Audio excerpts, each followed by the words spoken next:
Lepas tu Rasulullah SAW pun pergi berjalan. Bila dia naik di atas puncak Baidak, tempat tinggi situ, ihlal pula situ. Orang hak dah pada masa tu, hak ada di situ, dia kata Nabi ihlal situ. Hak betulnya Nabi ihlal belakang ni. Cuma hak mula-mula sekali ihlal mana? Itulah Ibnu Abbas nak ayat ni. Jadi kalau ada perbezaan, orang ni kata Nabi ihlal sini itu sebabnya. Itu sebabnya. Waimullah, kata dia, demi Allah, Nabi SAW telah berihram pada ketika di musalla dia tu. Berihram ni makna dengan niat nak buat kerja tu lah, buat kerja haji gapo tu. Dan berihlal bila unta dia naik diri tegak. Dan dia berihlal pula bila naik di tempat tinggi di Baidak. Sa'id bin Jubair kata, orang yang pegang dengan pendapat Ibnu Abbas, dia akan berihlal di tempat semaya dia lah. Sunat ihram tu, bila pakai ihram, sunat semaya 2 rakaat di mana-mana lah tempat semaya kita. Kalau hak di Zil Hulaifah ni, kalau hak daripada Madinah di Zil Hulaifah, ikut Nabi betul lah, seperti tu lah terbuatnya. Kalau di tempat lain pun lagu tu juga. Bila dia selesai semaya 2 rakaat, ihlal di situlah, mengikut Nabi. Yang ni di tempat dia semaya. Lepas selesai semaya 2 rakaat, ihlal. Itulah hak asal, hak sebenarnya, hak paling tepat. Lepas tu tengah-tengah jalan tu nak ihlal lagi, tak jadi masalah tu.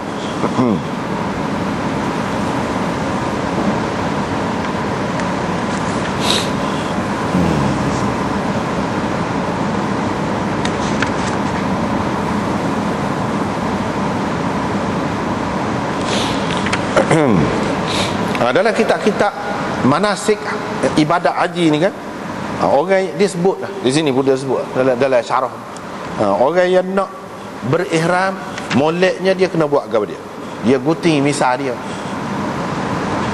misalnya antara hak dia kena buat lah. Lepas pada tu dia pecah baju dia hak biasa, yang haram dia pakai semasa dia ihram, dan dia pakai pakaian ihram hak baru ataupun hak cuci lah, hak lain yang tidak berjahit, buat hak tu, saling.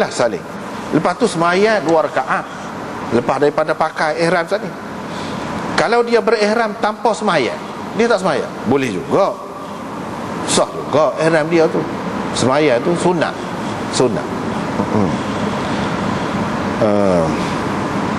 Cuma sah lah mana ihram dia tu, tapi tidak dapatlah sunnah Nabi, sebab sunnah Nabinya semaya. Apa ni, dia sunnah yang suku pula tu sunnah suku pula.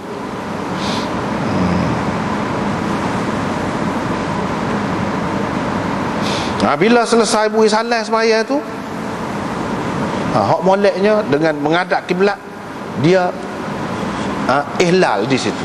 Itulah yang ada dalam kitab-kitab fiqh pun disebutkan begitu. Habislah hadis yang pertama. Lepas tu riwayat daripada Salim bin Abdullah daripada ayahnya, ini Abdullah bin Umar, dia kata, Baidak kamu ni yang kamu duduk kata sinilah Nabi SAW start ihlalnya, mula ihlal ni Baidak kamu ni yang kamu berdusta terhadap Rasulullah. Kamu tak tahu, kata dia. Kamu duduk kata sinilah start Nabi berihlalnya di Baidak, di tengah padang, tempat tinggi. Itu sebenarnya yang kamu berdusta, yang kamu kata tak betul terhadap Nabi SAW. Nabi SAW tak buat begitu. Nabi tidak berihlal melainkan dari sisi masjid tempat dia semaya, di Dhul Hulaifah, bukan di Baidak tu. Baidak tu Kediyah tu. Hak dia startnya dalam masjid lagi. Lepas pada tu di luar masjid tu bila naik kenderaan dia, yakni masjid Dhul Hulaifah. Kemudiannya ada masjid lah masa tu tak ada lah masjid rasmi lagi.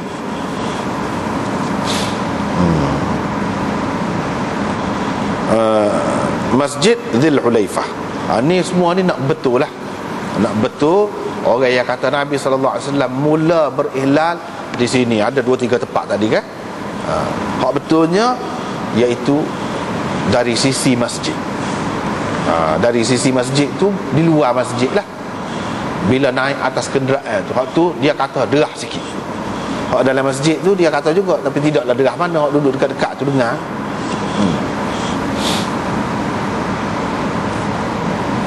Seterusnya riwayat daripada Ubaid bin Jurayj. Ubaid bin Jurayj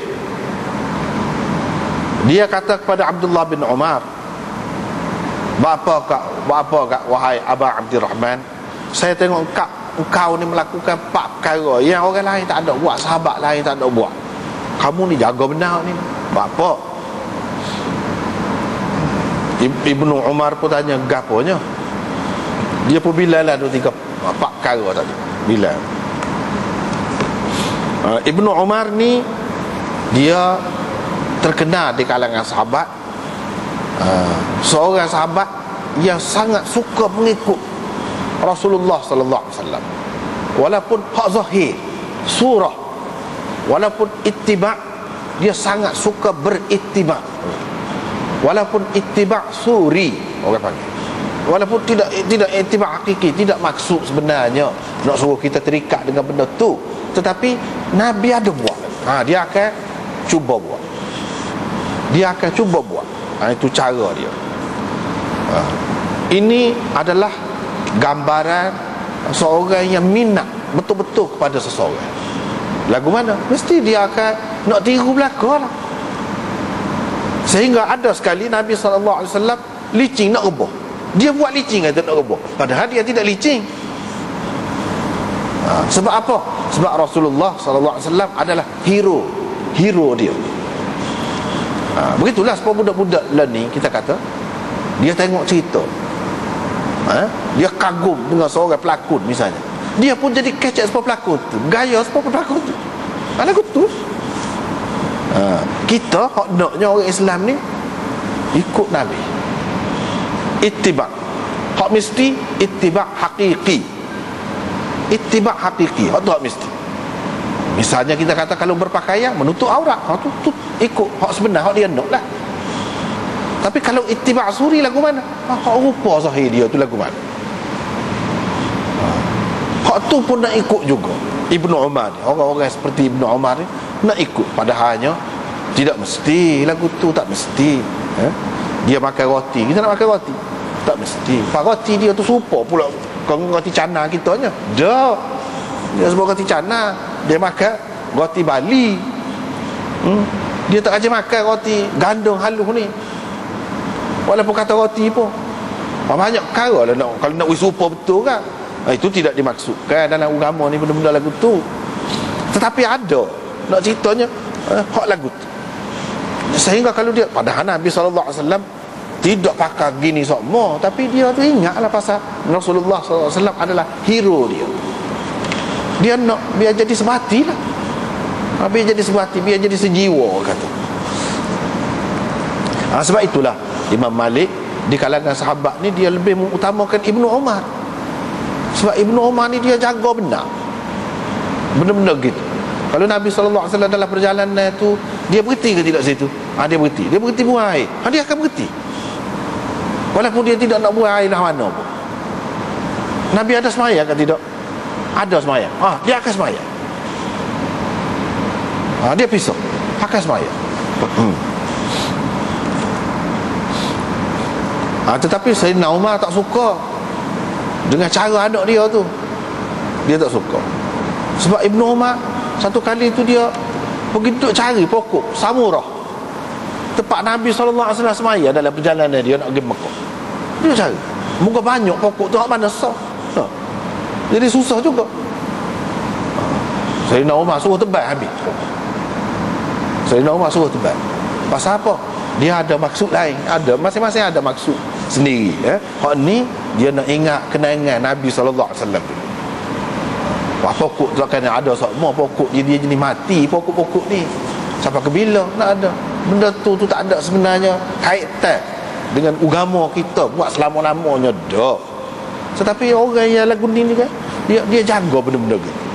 Sayyidina Umar fikir dari segi lain, nanti akan jadi ikutan pula.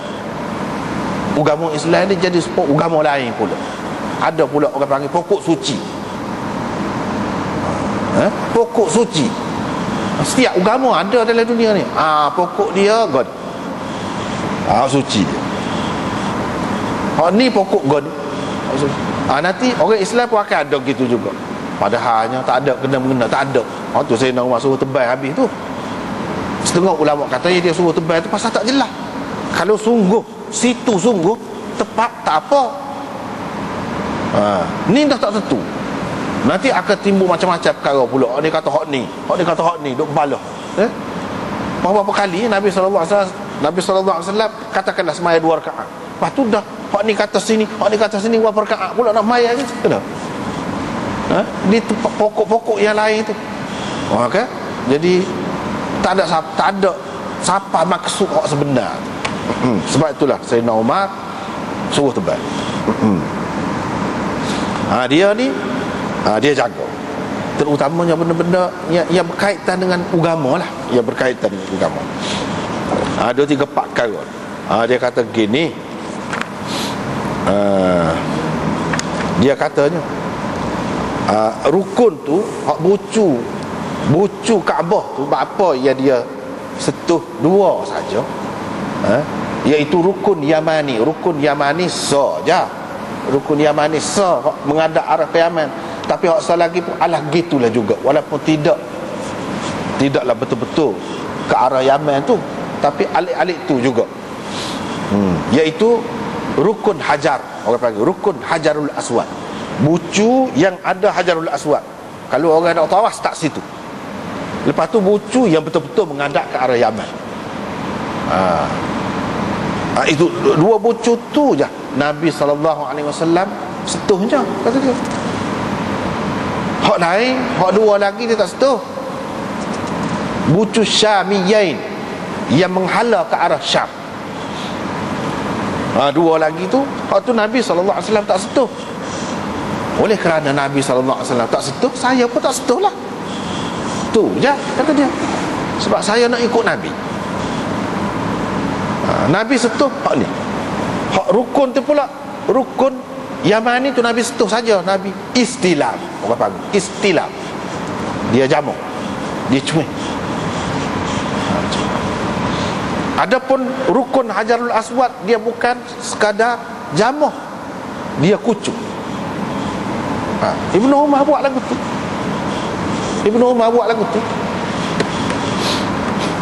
Lepas tu apa yang duduk jamuh, duduk kucuk gitu je. Hak 2 lagi tu apa? Dia tidak jamuh. Ada pendapat ulama yang mengatakan sebab hak 2 lagi tu tidak mengikut asas hak Nabi Ibrahim letak dulu. Kalau asas hak Nabi Ibrahim letak dulu, dia termasuk hatim, lingkaran separuh binaan tu. Hak tu Kaabah lagi tu, dalam Kaabah lagi. Dengan sebab tu Kaabah tu dia bukan 4 segi betul, cuma dekat-dekat lah 4 segi. Kalau mengambil kira hatim tu, sebab hatim tu bukan 4 segi gitu. Dengan sebab itu kalau orang tawaf tak boleh masuk celah tu, ketika tawaf tak sah, dia kena keluar. Sebab tu Kaabah lagi. Cumanya orang-orang kafir jahiliah dulu, bila dia bina Kaabah tu, setelah Kaabah roboh, dia tak cukup pitih yang halal lah bagi dia. Halal, dia pun kira halal haram juga. Pitih hak tak molek, buat nyaya kau orang jenis menipu ke apa ni, dia tak boleh guna. Pitih hak molek-molek asim menegak biasa, hak tu dia guna untuk buat Kaabah. Jadi pitihnya cukup sekat tu, sekat adat lah ni. Hak baki lagi tu tak cukup tu, dia biar gitulah, dia buat tanda lingkaran sebagai tanda. Ini pun termasuk dalam Kaabah juga. Jadi oleh kerana bucu hak 2 lagi tu bukan hak asal hak Nabi Ibrahim letak. Kalau hak Nabi Ibrahim letak, hatim tu pun termasuk di dalam Kaabah juga. Sebab itu Nabi tidak sentuh. Ada ulama yang kata begitu. Baiklah, Kalau sekarang ni kalau kita buat